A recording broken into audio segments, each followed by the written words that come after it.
Who is Vern Dollins? Well, that's a very interesting question. Vern was an amazing person. Not only did he not have any formal education, but he was able to support 6 people working alone. He didn't have any of his own kids, no, but his heart was bigger than that. He adopted 4 children, not one of them being the nationality that he was. He tolerated jokes and digs with a smile, never anger. We were known as the Wop, Tonto, which is me, Ginger Boy, and Prissy. None of us looked like him, and it was quite obvious that we were not his children. But he always took care of us nonetheless.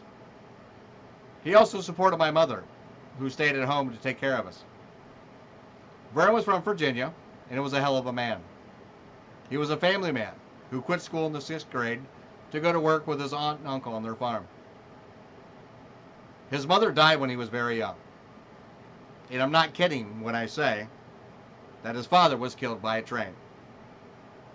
And I know it sounds like Vern's father was the character George Clooney in the movie Oh Brother, Where Art Thou?, who was killed by a train. But the truth is that that really happened.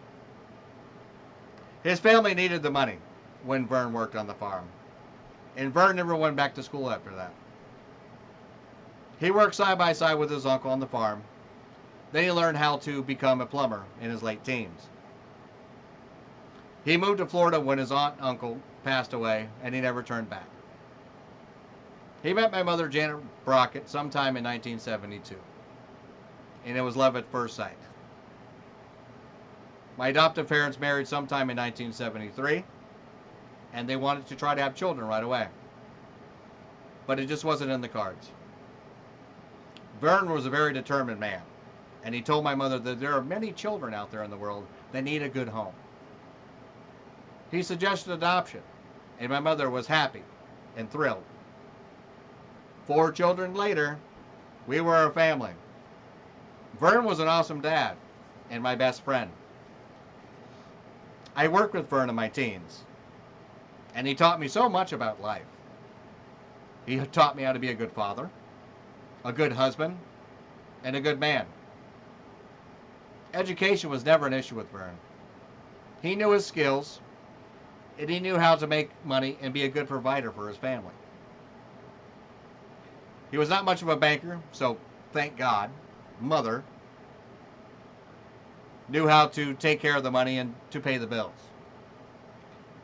Dad made the money, and Mom would be standing there at the end of the week when he would come home and take the paycheck. So I was lucky that my father had enough money for his beer and his smokes. Vern taught me about hard work and making a living. I'll never forget the lessons I learned from a man who never went to high school or college. Vern taught me about life. He taught me about what was important, and the rest can slide. When Vern got cancer, I visited him every day at the hospital.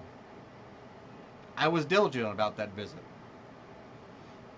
I was disappointed when I was on my way to see him one night after work, and when I got there, he was gone. Vern was my dad, my mentor, my friend,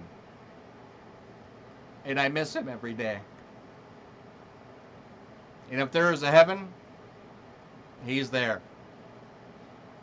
Cheers to my dad, Vern Dollins, one of the best men on earth has ever seen. Thank you.